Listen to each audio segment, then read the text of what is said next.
오늘 조선 별난사는 1차 왕자의 난에서 정도전과 이성계는 무엇을 했나입니다. 정도전.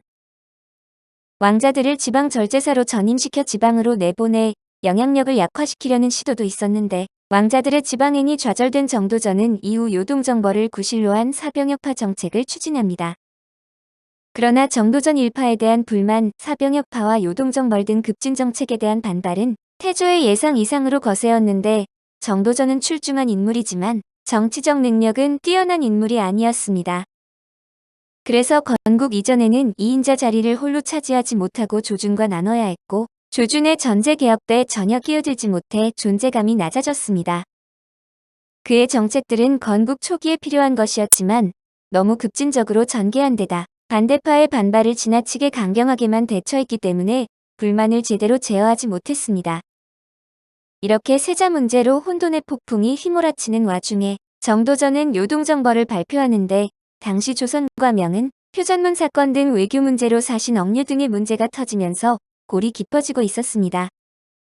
권근은 자청에 직접 해결하겠다며 명나라에 가서 일을 잘 처리하고 주원장의 대접까지 받고 귀국했는데 정도전과 그 파벌은 성공적으로 마무리하고 온 권근을 탄핵해버렸습니다. 이유는 정총 등 표전문 관련으로 억류된 이들 가운데에 홀로 살아 돌아왔다는 것인데 태조는 이를 묵살하고 정도전은 민심과 사대부의 지지만 잃어버리게 됩니다. 표전문 사건이 마무리된 후 정도전은 아예 요동을 공격해 명의 본때를 보여주자는 과격한 모습을 보였고 군사 개편까지 기획해 공신과 종친의 사병들을 회수하는 사병혁파를 추진합니다. 사병혁파는 필요한 정책이었지만 당시 실행자가 독단적인 정책으로 정계의 반발을 몰고 다닌 정도전이었다는 게 문제로 당연히 공신은 물론 신의왕 후 소생의 왕자들과 종친의 격렬한 반대에 부딪혔습니다. 게다가 사병혁파의 명분으로 내세웠던 요동정벌도 역효과만 불러일으켰는데 요동정벌은 지지를 얻을 수 없었고 명분이 없으니 사병혁파도 자연히 명분을 잃었습니다. 여기에 형평성도 제대로 못 맞춰 방석의 동복형 방번에게는 상당한 규모의 사병을 유지하도록 해주어 사병혁파의 목적이 방석 반대파에 대한 견제에 있음을 인증해버렸습니다. 정도전 측이 방언을 죽이려고 해서 선수를 친 것이라는 주장도 있지만 이것은 상당히 문제가 많습니다. 여러 정황들을 보면 경복궁 친위병들 역시 상당수가 이방원 측에 이미 포섭되어 있었을 가능성이 높은데 이런 상황에서 왕자들을 죽이려 했다면 당장 정보가 새어나갔을 것입니다. 이와 관련하여 하륜의 졸기에 꽤 의미심장한 기록이 있는데 해당 기록을 그대로 옮기면 아래와 같습니다. 태종실록 32권 태종 16년 11월 6일 개파 9번째 기사 1416년명 영락 14년 진산 부원군 하윤의 졸기.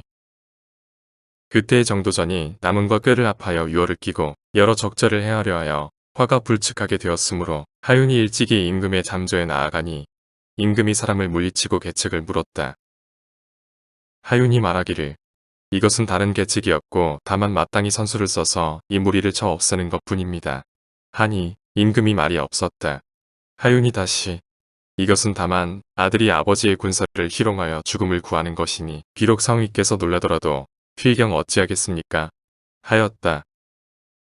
무인년 8월에 변이 일어났는데 그때 하윤은 충청도 도관찰사로 있었다.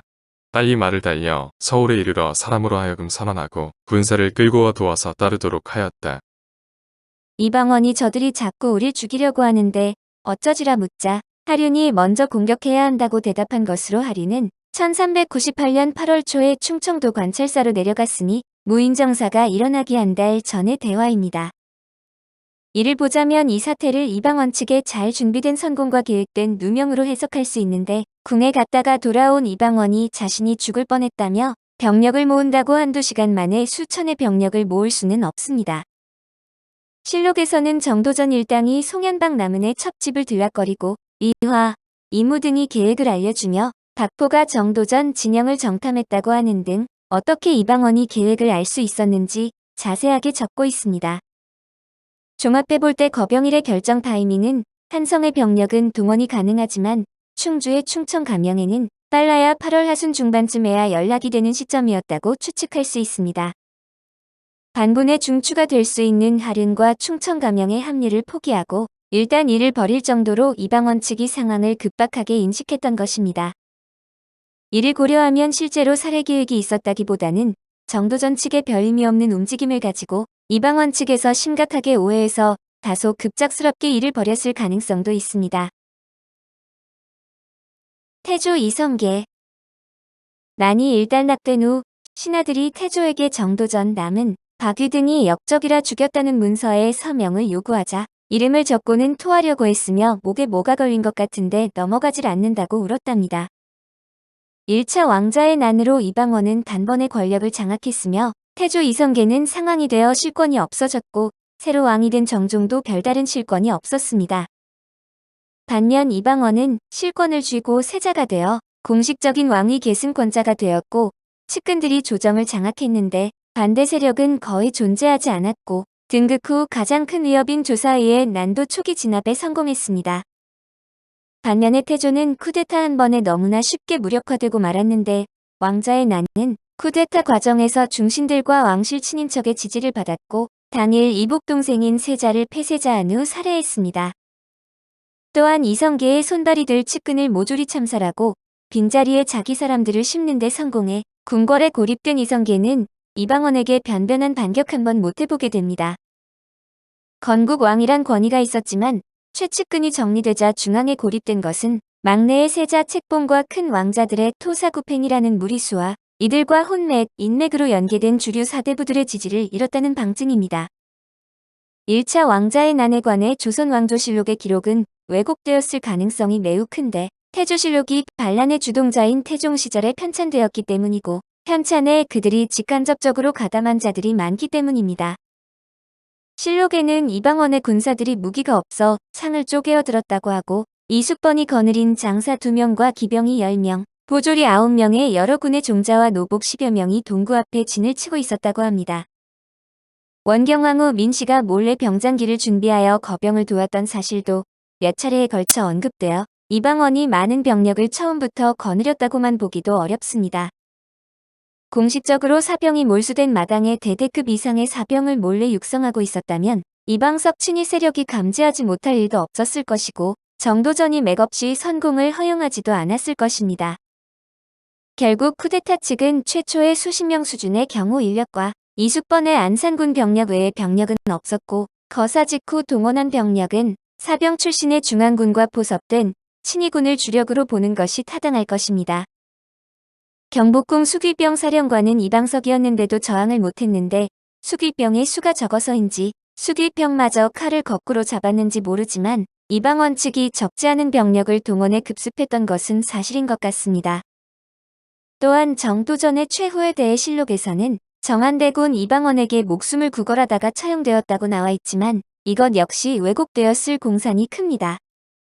실록은 정도전이 왕자들을 태조의 병을 핑계로 궁으로 불러들여 죽이려 하자 이를 눈치채고 반격을 한 것으로 서술했고 이것이 이른바 종친모의 죄의 직접적인 명분으로 제시되었습니다.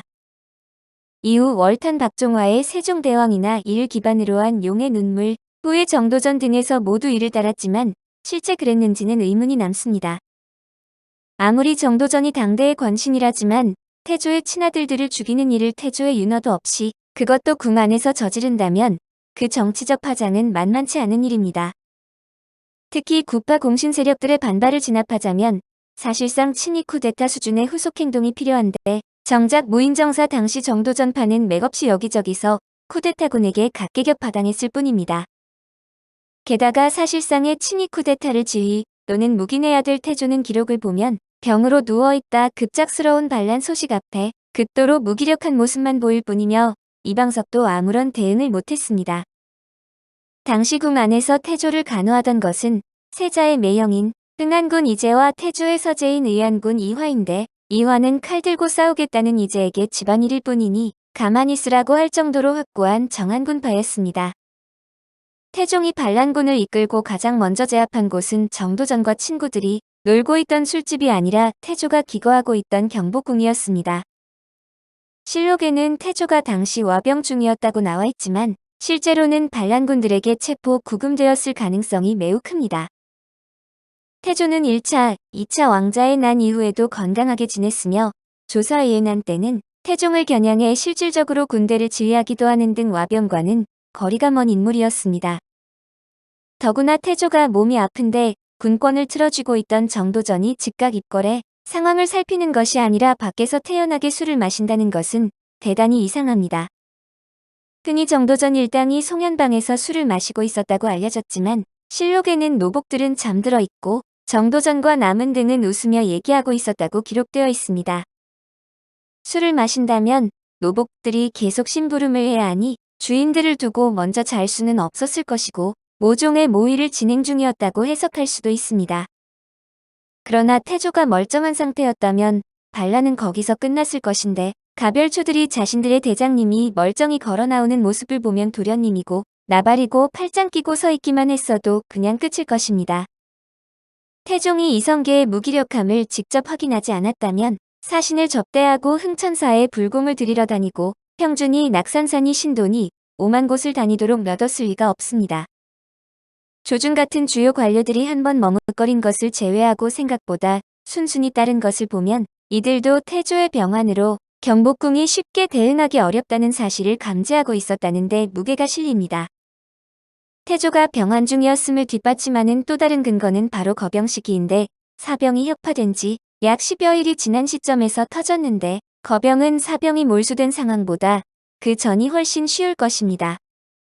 결론적으로 호시탐탐 기회를 노리던 이방원 일파가 마침 태조가 가벼운 병치레를 하는 기회에 전격적으로 쿠데타를 성공시켰다고 해석할 수 있습니다. 조선 별난사, 무인정사의 마지막으로 만약 방석이 명나라의 사위가 되었다면 무인정사는 일어나지 않았을까로 이어집니다.